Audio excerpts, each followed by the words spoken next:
Les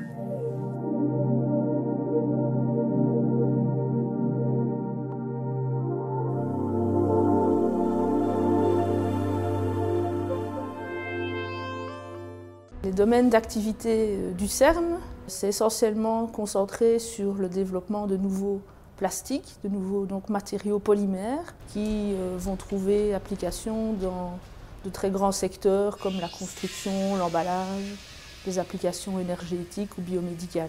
Nous sommes ici au sein du département chimie, donc nous intéressons essentiellement à la synthèse de ces nouveaux matériaux plastiques.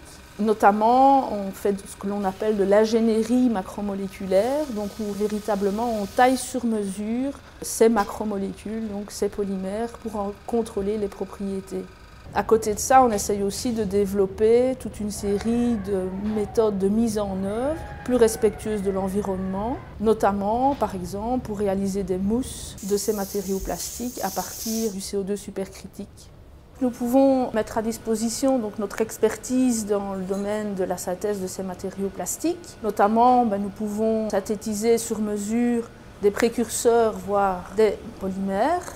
Nous pouvons aussi mettre à disposition toutes nos techniques de caractérisation de ces matériaux plastiques, notamment par exemple la chromatographie d'exclusion stérique utilisée pour caractériser les polymères, mais aussi leurs propriétés physico-chimiques telles que les propriétés rhéologiques ou les propriétés mécaniques de ces matériaux. Nous avons développé au sein de ce laboratoire une plateforme basée sur le CO2 supercritique qui est utilisé notamment comme solvant pour modifier des matériaux plastiques, notamment des matériaux biosourcés par exemple, mais aussi pour le moussage de ces matériaux plastiques ou encore leur formulation sous forme d'émulsion ou de particules, et éventuellement aussi pour l'extraction de matériaux biosourcés de produits végétaux par exemple. Nous disposons aussi d'une unité pilote de 50 litres qui permet d'envisager des applications déjà à une échelle intéressant l'industrie. À côté de cette technologie, nous développons aussi une méthode de mise en œuvre, elle aussi respectueuse de l'environnement, qui est l'électrofilage, qui permet par exemple la mise en œuvre sous forme de nanoparticules ou de nanophiles de ces matériaux plastiques.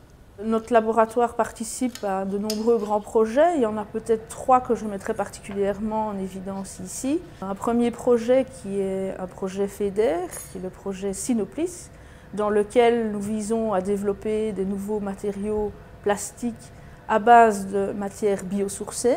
Un second projet, Interreg, qui vise à mettre en place une plateforme qui s'intéresse au développement de cellules solaires organiques. Et un troisième projet, qui est aussi un projet Interreg, Biomimedix, qui vise à valoriser et à développer de nouveaux polymères dégradables dans des applications biomédicales.